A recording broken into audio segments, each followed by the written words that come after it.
أعوذ بالله من الشيطان اللعين الرجيم بسم الله الرحمن الرحيم الحمد لله الذي لم يتخذ ولدا ولم يكن له شريك في الملك ولم يكن له ولي من الذل وكبره تكبيرا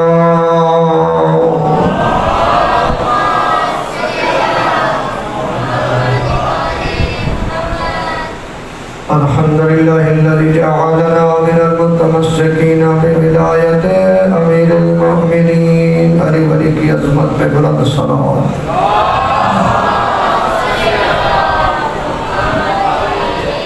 الصلاة والسلام والتحية والإكرام على الرسول المسدد المصطفى الأمجد المحمود الأحمد أبي الزهراء محمد المصطفى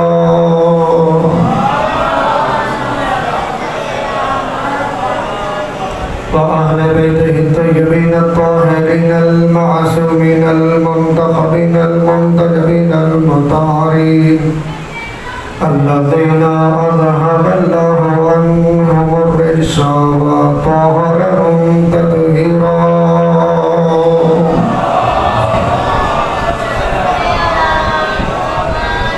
واللعنة الدائمة على أعداء الدين أجمعين من يومنا هذا إلى قيام يوم الدين أما بعد فقد قال الحكيم بسم الله الرحمن الرحيم يا أيها الذين آمنوا اتقوا الله وكونوا مع الصادقين درود پڑھیے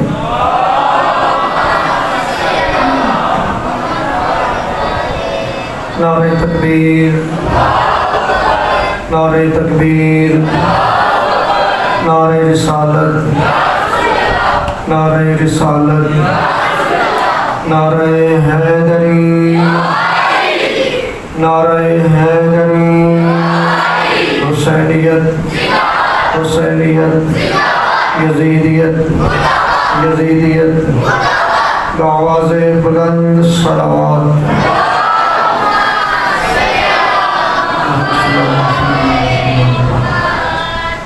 دعائے پروردگار حشر کے بانیان اور ان کے معاونین قریب و خلوص سے تمام قبول فرمائے ان کی دعاؤں کو قبول فرمائے ان کے مرحومین کے درجات بلند فرمائے آپ تمام برادران بزرگان عزیزان خواہران کا قدم قدم چل کے آنا مالک ایک ایک قدم کو عبادت میں شمار فرمائے ہم سب کو اپنے رہبروں کی صحیح معنوں میں پیروی کرنے کی توفیق عطا فرمائے پروردگار سے دعا ہے کہ خالق کائنات اس ذکر کو ہماری نسلوں میں جاری و ساری فرمائے جتنے مومنین نے مومنات نے میرے ذمہ دعائیں لگائی ہیں پروردگار اس ذکر کے وسیلے سے وارثان ذکر کے وسیلے سے اور تمام تر برادران کی مومنین کی مومنات کی دعاؤں کو قبول و منظور فرمائے پروردگار سے دعا ہے آپ تمام کی حاجات کو پورا فرمائیں تاریخ اسلام کے جن مسلمات میں سے کسی میں شک و شبہ کا گنجائش نہیں ہے ان میں سے ایک چیز عظمت آل محمد ہے تاریخ اسلام کے جن مسلمات میں کسی شک و شبہ کی گنجائش نہیں ہے ان میں سے ایک چیز مقام اہل بیت ہے مقام آل محمد ہے عظمت آل محمد ہے کوئی بندہ اہل بیت کے احکام کو مانے نہ مانے کوئی بندہ اہل بیت کے فرامین پہ عمل کرے نہ کرے کوئی بندہ اہل بیت کے ارشادات کو تسلیم کرے نہ کرے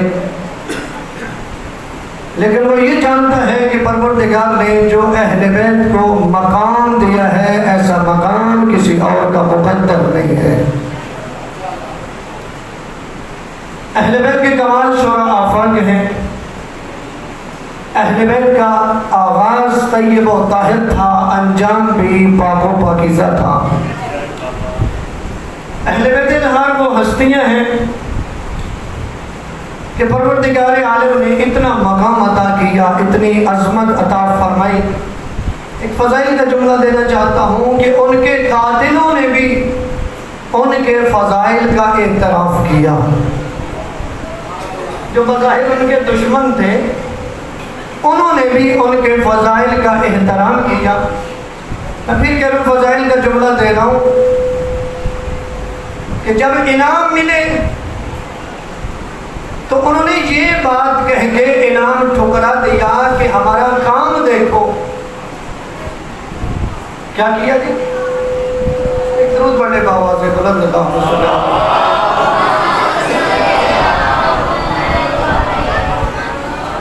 میں کہہ رہا ہوں اہل بیت کے ارشادات پہ مانے نہ مانے، لیکن فضائل کا انکار کوئی نہیں کرتا۔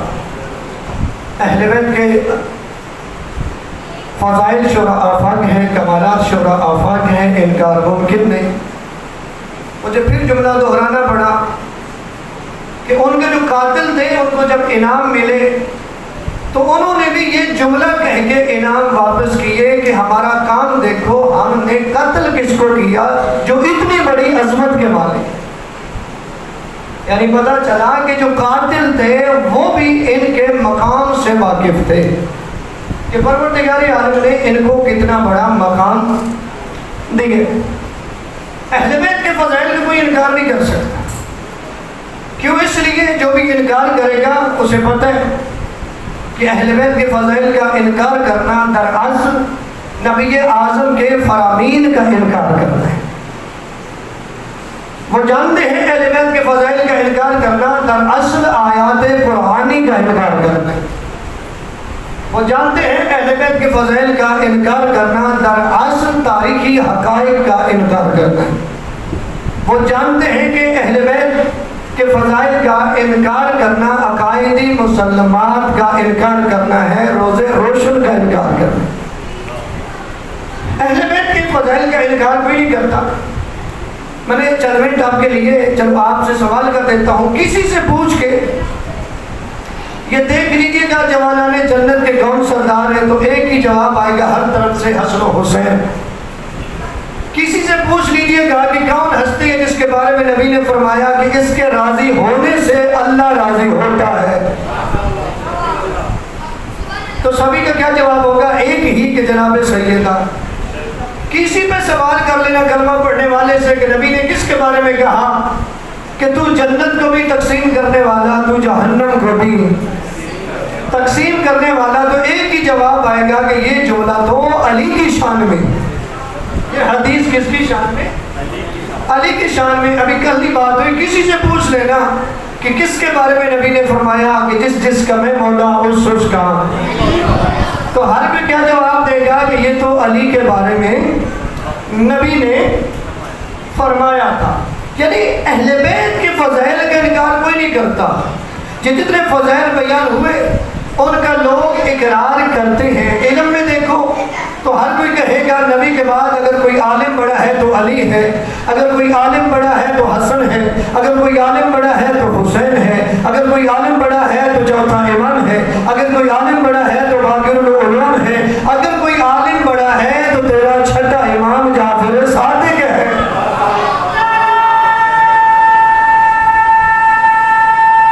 سارے بولیے گا جی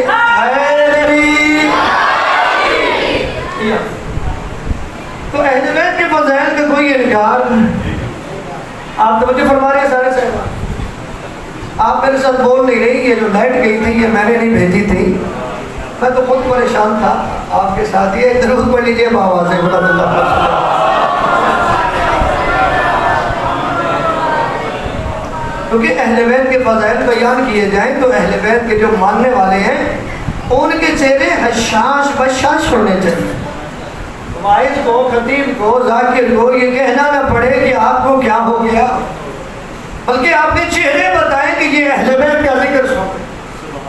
میں کہہ رہا ہوں کہ جو ہمارے رابر ہیں جن کے ساتھ ہونے کا اللہ نے قرآن میں حکم دیا ہے کہ اے ایمان والو اللہ سے ڈرو اور سچوں کے موضوع میرا بھولا تو نہیں ہے نا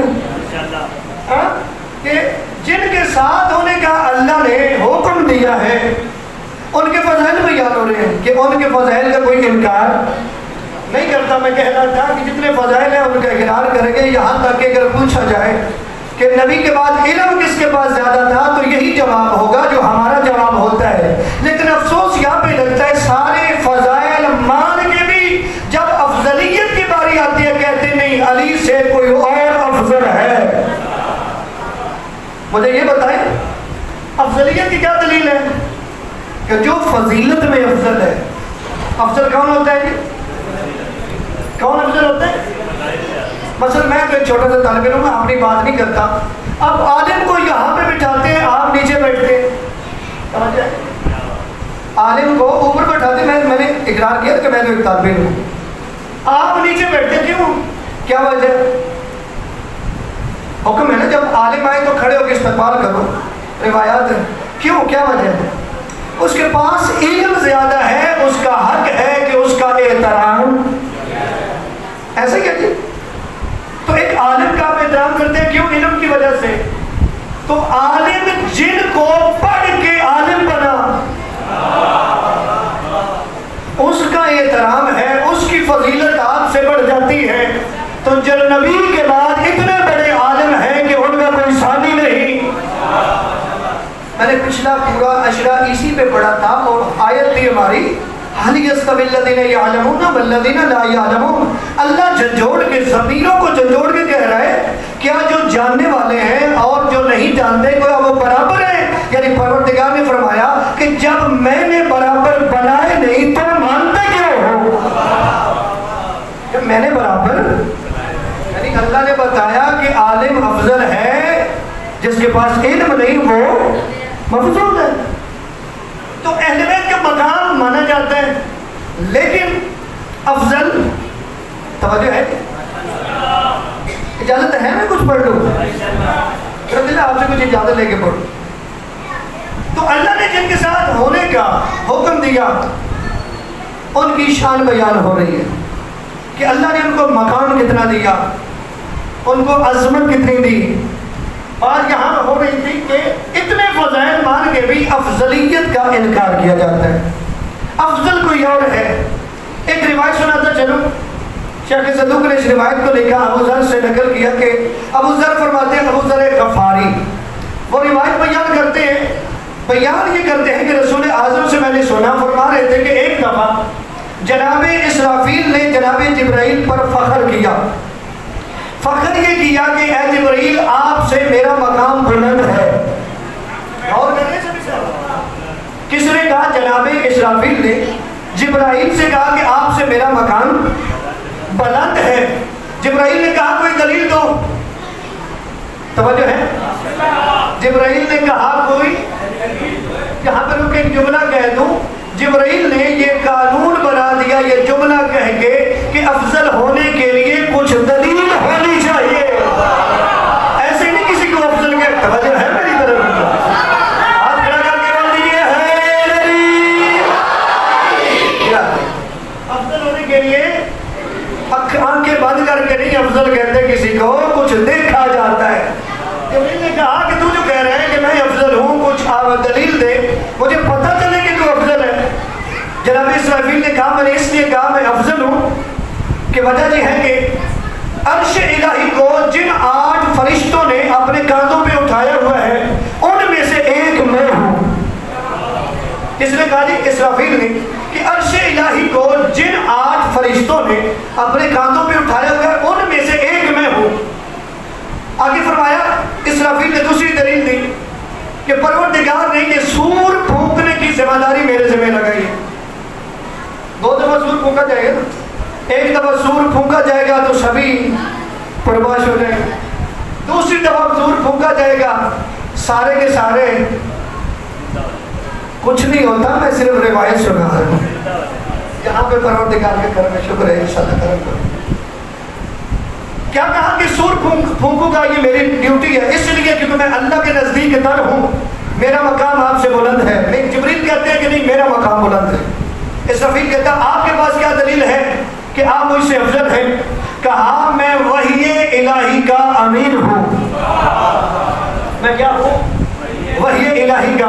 امین ہوں، یعنی اللہ مجھے اپنے نبیوں اور رسولوں کے پاس بھیجتا ہے۔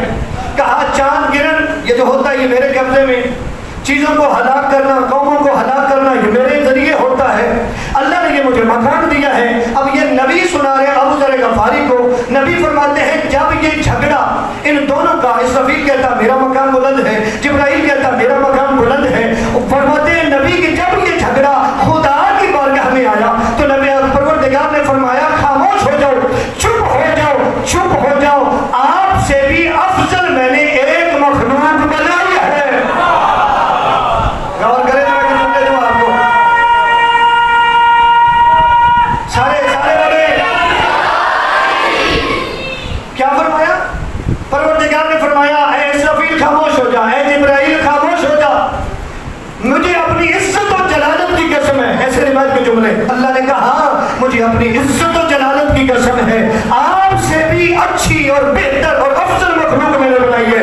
حیران ہوئے دونوں فرشتے، کہا ہم سے پہلے بھی کوئی مخلوق بنائی ہے اور ہمیں تو نور سے بنایا ہے، وہ افضل کیسے؟ وہ افضل ہے ہم سے؟ پروردگار نے فرمایا ہاں۔ کہا ہم دیکھنا چاہتے ہیں۔ پروردگار نے حجاب قدرت کو حکم دیا، ظاہر ہوا، جب حجاب قدرت ہٹا ظاہر ہوا تو ساق عرش پہ کچھ لکھا ہوا تھا، وہ لکھا ہوا کیا تھا؟ لا الہ الا اللہ محمد رسول اللہ و علی و فاطمہ و حسن و حسین خیر من خلق اللہ۔ فرمایا اللہ کے علاوہ کوئی معبود نہیں، محمد اللہ کے رسول ہے، علی فاطمہ حسن اور حسین میری پوری مخلوق میں سب سے افضل ہے۔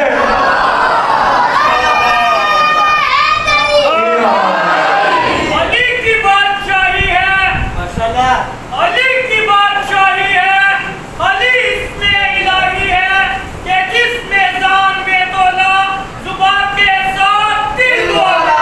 علی مولا، علی مولا، علی مولا۔ نعرہ حیدری، یا جشن امام حسین علیہ السلام صلوات۔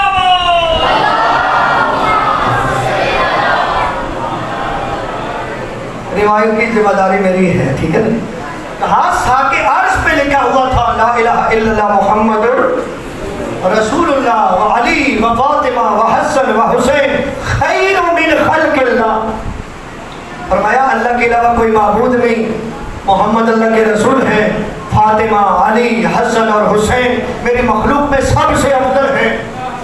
اب روایت آگے چل رہی ہے، جبرائیل نے کہا پروردگار انہی کے صدقے میں سوال کرتا ہوں مجھے ان کا غلام بنا دے، مجھے ان کا کیا بنا دے؟ غلام بنا دے۔ تو نبی فرماتے ہیں اللہ نے کہا کہ تو ان کا غلام ہے، تو اسی طرح نبی فرماتے ہیں جبرائیل میرا بھی غلام بن گیا، علی کا غلام بھی بن گیا، سیدہ کا غلام بھی بن گیا، حسن کا غلام بھی بن گیا، حسین کا غلام بھی بن گیا۔ اور یہی تو وجہ تھی کبھی چکریاں چلانے آ جاتا تھا، کبھی پروں میں یہی تو وجہ تھی، غلام بن گیا۔ مجھے یہ بتائیں علی کے مقابلے میں آپ کی مرضی جس سے لے آؤ، لیکن ایک بات یاد رکھنا، اس کی زبان سے یہ کہلوانا وہ کہے کہ جبرائیل میرا نوکر ہے۔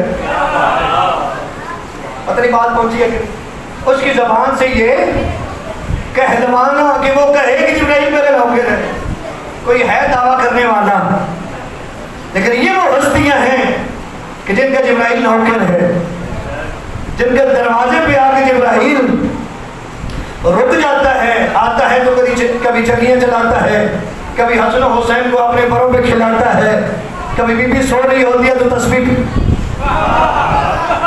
یہ کون کرتا تھا؟ سارے بولو کون کرتا تھا؟ میرے شیعہ سنی برادران سارے بولیں گے، چونکہ اہل سنت ہو تو وہ بھی اہل بیت کو مانتا ہے، شیعہ ہے تو وہ بھی اہل بیت کو مانتا ہے، اس لیے کہ جو اہل بیت کو نہیں مانتا، نہ ماننا دراصل اسلام سے خارج ہو جاتا ہے۔ تو کوئی بھی اسلام سے خارج نہیں ہو سکتا ہے، اہل بیت کو ماننا پڑے گا، اور یقیناً اہل سنت بھی مانتے ہیں تو شیعہ بھی مانتے ہیں۔ اب میں نے کل ایک دو جملے کہتے کہ اہل بیت کا مقام بڑا، لیکن اہل بیت کے مقام کو جگہ جگہ پہ گھٹانے کی بڑی کوشش کی گئی۔ کیا کیا گیا؟ اہل بیت کے مقام کو گھٹانے کی بڑی کوشش کی گئی۔ کبھی ان کے فرامین میں کسی اور کو ڈال لیا، ایسے ہی ہے؟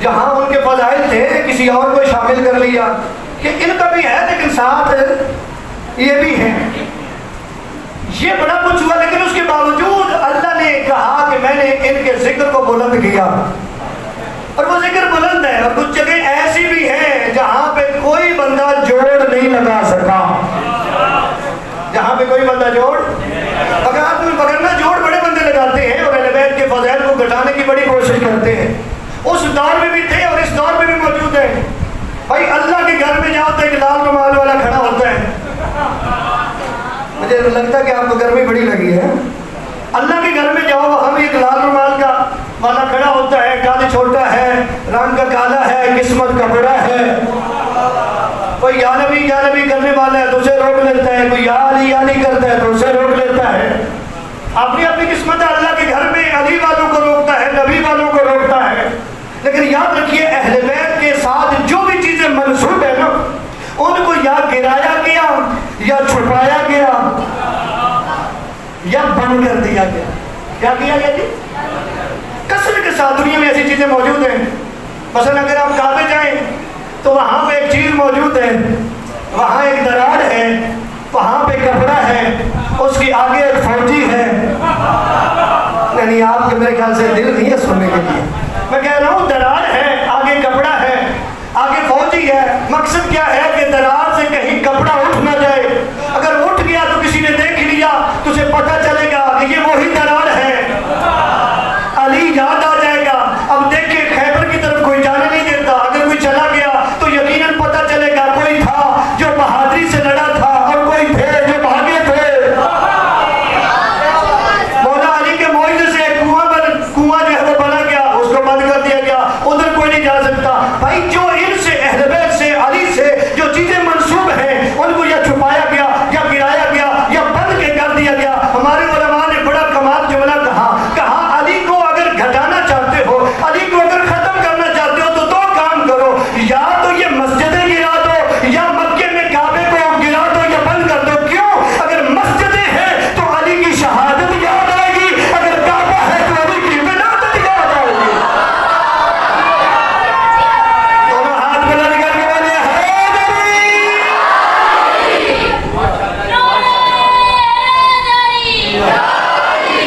برائے خوشنودی جناب امیر المومنین حضرت علی بن ابی طالب علیہ السلام بلند صلوات.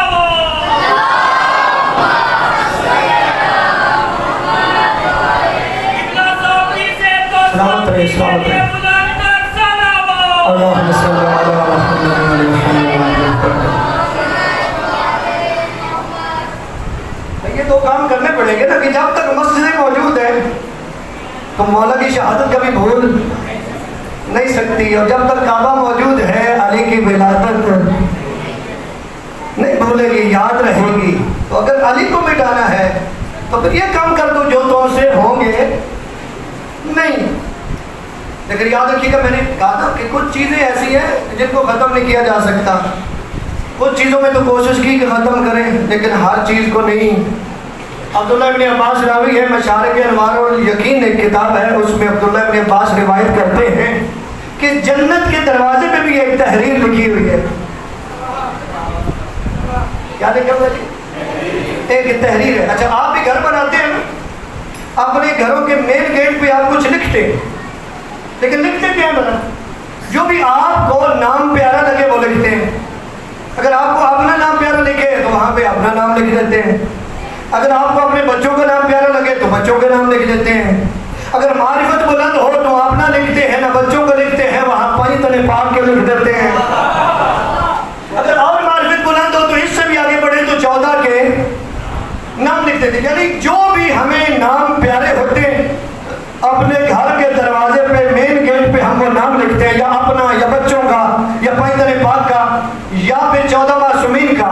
اب جنت کا بھی ایک مین گیٹ ہے, اس کے اوپر ایک تحریر لکھی ہوئی ہے, جو بھی جوڑ لگاتے ہیں وہاں نہیں لگا سکے. کیوں؟ وہاں پہ اللہ کو جو پسند تھا وہ لکھوا دیا, اور اللہ نے جو لکھوایا اس کو مٹایا نہیں جا سکتا. اور اس پہ کیا لکھا ہوا ہے؟ عبداللہ بن عباس نے کہا کہ وہ جنت کے دروازے پر لکھا ہوا ہے لا الہ الا اللہ محمد رسول اللہ علی ولی اللہ فاطمہ تو خیرت اللہ الحسن والحسین صحبت اللہ علی محبیہم رحمت اللہ وعلی مبغضیہم لعنت اللہ۔ عبداللہ بن عباس کہتے ہیں جنت کے دروازے پہ لکھا ہوا ہے اللہ کے علاوہ کوئی معبود نہیں، محمد اللہ کے رسول ہے، علی اللہ کے ولی ہے، فاطمہ اللہ کی کنیز ہے، منتخب شدہ خاتون ہے، حسن اور حسین خدا کے چنے ہوئے ہیں، ان کے محب جو ہے ان پہ اللہ کی رحمت ہے، ان کے دشمن پہ اللہ کی لعنت ہے۔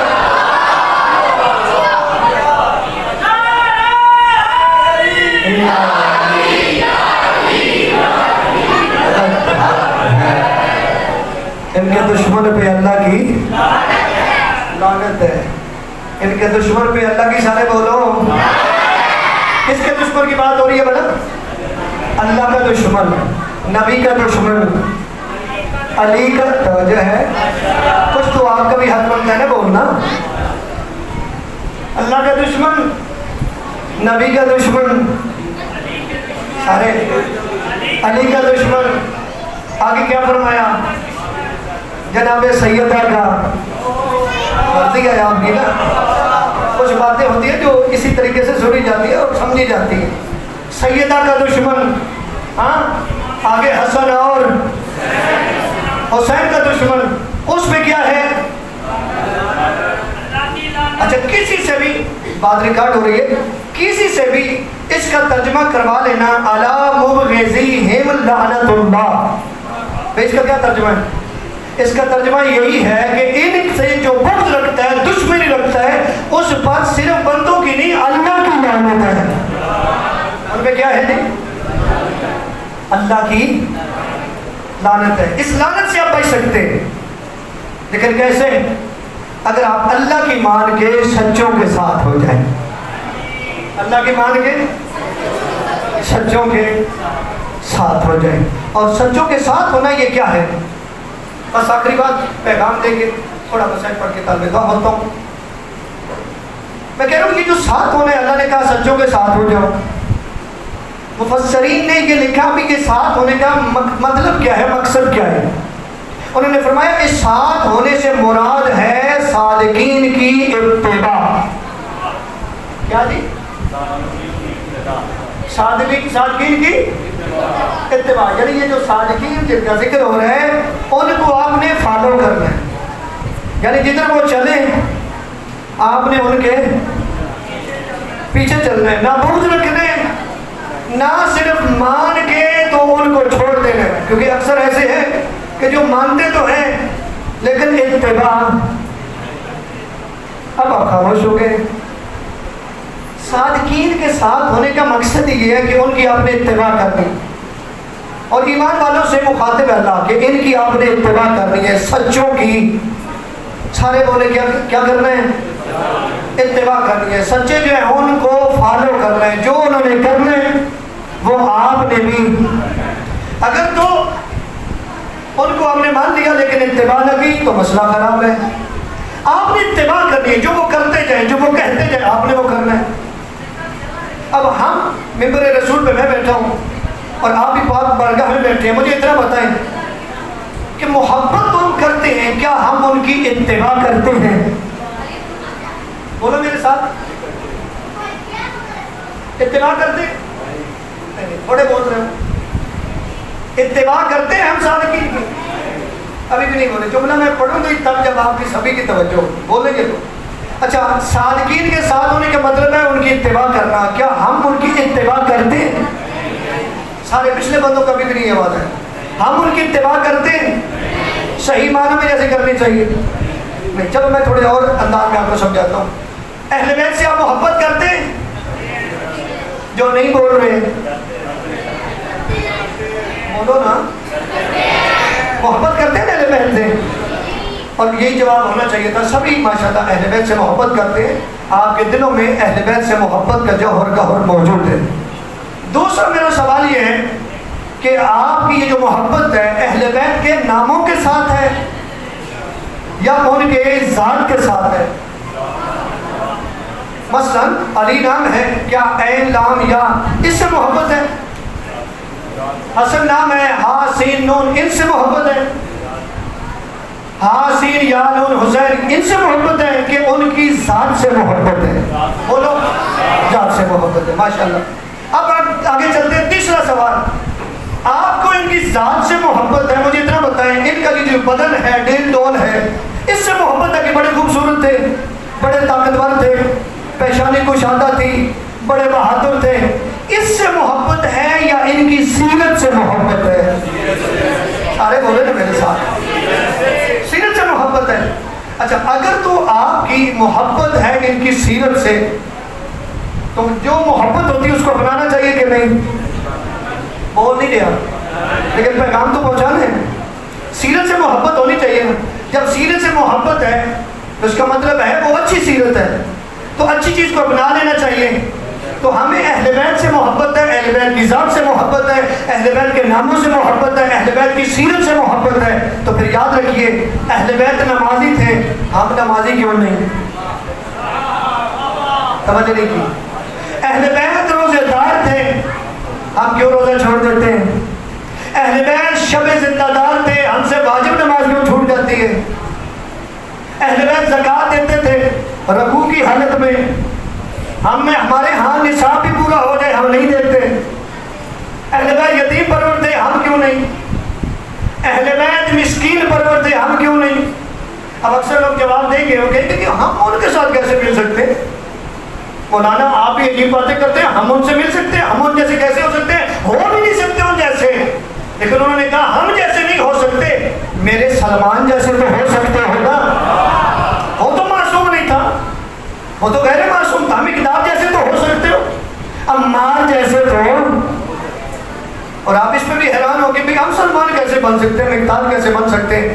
عبداللہ بن فضل ہاشمی کہتا ہے کہ میں چھٹے امام کے پاس بیٹھا تھا کہ مفضل بن عمر آیا، بہت بڑا صحابی ہے مفضل بن عمر چھٹے امام کا۔ جب آیا تو راوی کہتا ہے کہ مولا نے بڑا پرتپاک اس کا استقبال کیا اور کہا مفضل بن عمر میں آپ سے بہت محبت کرتا ہوں۔ میں آپ سے کیا کرتا ہوں؟ بہت محبت کرتا ہوں۔ اور فرمایا صرف آپ سے نہیں محبت کرتا، جو تجھ سے محبت کرتا ہے میں جعفر صادق اس سے بھی محبت کرتا ہوں۔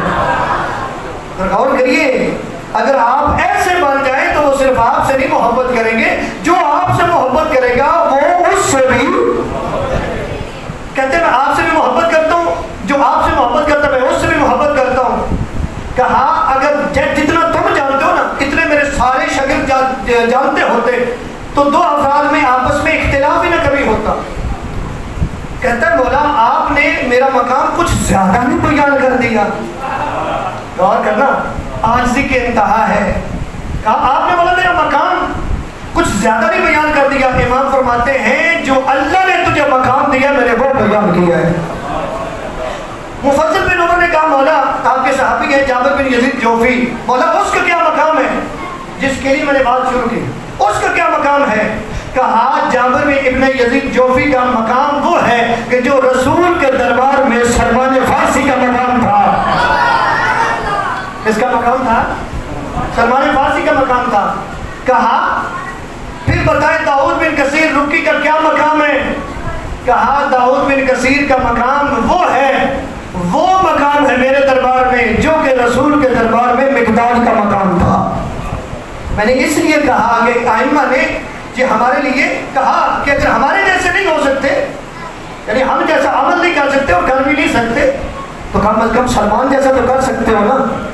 آپ تو جب پیدا ہوئے تو آپ کے کانوں میں دائیں کان میں اذان تو بائیں کان میں اقامت۔ مسلمان کے گھر میں پیدا ہوئے، علی والوں کے گھر میں پیدا ہوئے، ماں نے نادے علی دودھ پلایا نادے علی پڑھ کے۔ سلمان تو وہ ہے جب پیدا ہوا تو آتش پرست قبیلہ تھا جس میں پیدا ہوا، وہ سلمان محمدی بن سکتا ہے تو ایک مسلمان گھرانے کا بندہ۔ توجہ ہے جی؟ یہ کیسے ہو سکتا ہے؟ یہ ایسے ہی ہو سکتا ہے کہ اہل بیت کو یہاں سے نہیں یہاں سے مانا جائے، اور یہاں سے تب بھی مانا جاتا ہے کہ جب آپ اٹھیں تو پتہ چلے کہ اہل بیت کی بو آ رہی ہے، جب آپ چلیں تو پتہ چلے اہل بیت کے کردار کی جھلک نظر آ رہی ہے، جب آپ کچھ کمائیں تو پتہ چلے کہ اہل بیت کی جھلک نظر آ رہی ہے۔ یہ کہ ہم اہل بیت کی سیرت کو پڑھیں. کیا کریں؟ سیرت کو پڑھیں. مثلا ہم اہل بیت کو مانتے کس کہاں تک مانتے ہیں؟ مثلا کل کیا ہے؟ 14 اگست ہے. کیا ہے؟ آپ کی بات کرو. کل کیا ہے؟ سارے بولو. 14 اگست ہے. ایسے کہ آزادی کا دن ہے اور حب الوطن من الایمان حدیث ہے کہ وطن سے محبت ایمان کا حصہ ہے. لیکن اہل بیت کی مودت واجب ہے. مومن کون ہے؟ مومن وہی ہوگا نا کہ جو ان خوشیوں کو قربان کرے اہل بیت پہ. یہی تو پتہ چلے گا نا. اگر مومن ہو اس نے اپنے بچے کو اتنا بھی نہیں سکھایا کہ میرا بیٹا یہ محرم ہے ہم نے 14 اگست. بھائی ہماری تو معرفت یہ ہونی چاہیے اور ہے بھی. ہمارے 7ویں امام کی ولادت جو ہے سفر میں 7 سفر کو ہے. درود پڑھیے آقا کی ذات پہ.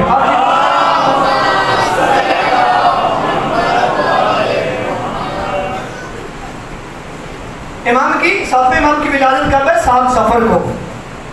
آپ میں سے کسی نے آج تک دیکھا ہو سفر میں ہم نے کبھی خوشی منائی ہو 7 سفر کو؟ آپ بول نہیں رہے. کبھی منائی کیوں نہیں مناتے؟ بول دو میرے ساتھ. ایام اضحیٰ کی وجہ سے. ٹھیک ہے. تو ماننا یہ ہے کہ ان کے غم میں غمگین ہونا ہے ان کی خوشی میں. لیکن ہماری معرفت یہ ہے کہ ان کی خوشی بھی آ رہی ہے غم میں تو ہم نہیں مناتے.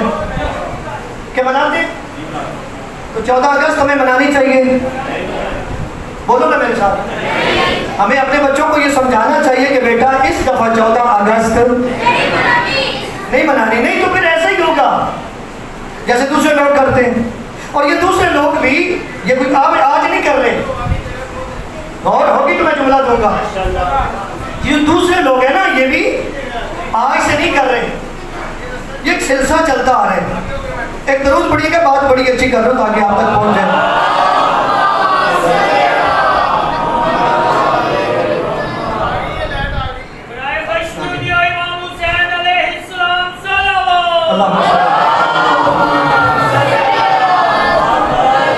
بس آخری بات کر رہا ہوں. آپ کی توجہ میری طرف ہے نا. اب بہت بڑا پیغام ہے آج کا اور یہ دینا چاہیے اور ہر واعظ ذاکر خطیب کو دے دینا چاہیے. میں آپ کو کہہ رہا ہوں کہ ہم اہل بیت کے غم میں اپنی خوشیاں بھلا دیتے ہیں. آپ میں سے کتنے ایسے ہوں گے یا آپ کے رشتہ دار ہوں گے کہ ماہ محرم سے پہلے جن کے عزیز و اقارب دنیا سے چلے گئے 40واں آ رہا تھا محرم میں ہم نے پہلے کر دیا. یہ کیا ہے؟ معرفت ہے, عقیدت ہے. ہم نے کہا کہ نہیں لیکن کچھ لوگ نہیں کرتے.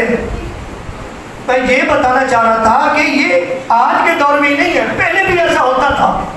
کیا ہوتا تھا؟ سورہ جمعہ پڑھیے, آخری آیت پڑھیے تو آپ کو پتہ چل جائے گا.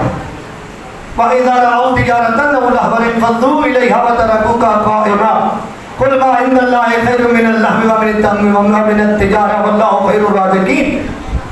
کیا یہ آیت بیان کر رہی ہے کہ نبی جو ہے وہ خطبہ دے رہے ہوتے تھے تو یہ کھیل تماشا دیکھنے چلے جاتے تھے. اور آج بھی ایسا ہوتا ہے 9-10 محرم کو لوگ ناران کا ران چلے جاتے ہیں. تو پتہ چلا آپ کو کہ یہ روش پہلے کی ہے, آج کی نہیں ہے.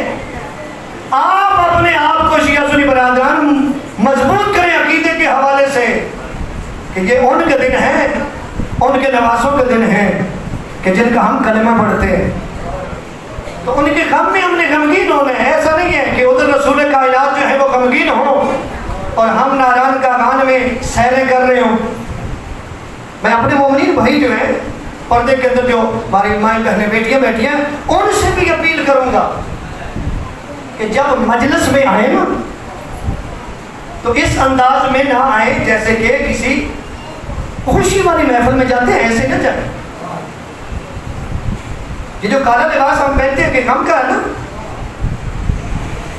بہت معذرت کے ساتھ اگر ہم نے کالا لباس بھی پہنا ہوا ہے اور فیشن بھی کیا ہوا ہے, میں بڑی معذرت کے ساتھ کہہ رہا ہوں کہ یہاں سے نہیں پیغام جائے گا تو کہاں سے جائے گا. اگر فیشن بھی کیا ہوا ہے, کالا لباس بھی پہنا ہوا ہے تو خود اپنے آپ سے سوال کریں کہ یہ میرا کالا لباس بھی فیشن تو نہیں ہے. کیوں؟ یہ کالا لباس غم کی علامت ہے. یعنی ہم آئیں تو امیر بن کے نہیں، غریب کے غم میں غریب بن کے آئیں. کیا کریں؟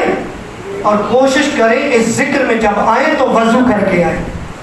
کیا کر کے آئیں جی؟ وضو کر کے آئیں. اچھا آپ کی طہارت ہو، آپ قرآن پڑھ سکتے ہیں اگر ہاتھ نہ لگائیں تو. جو ہمارے اپنے معاشرے میں جس کو طہارت کہتے ہیں، مگر تو وضو کو طہارت کہتے ہیں. کیا کہتے ہیں؟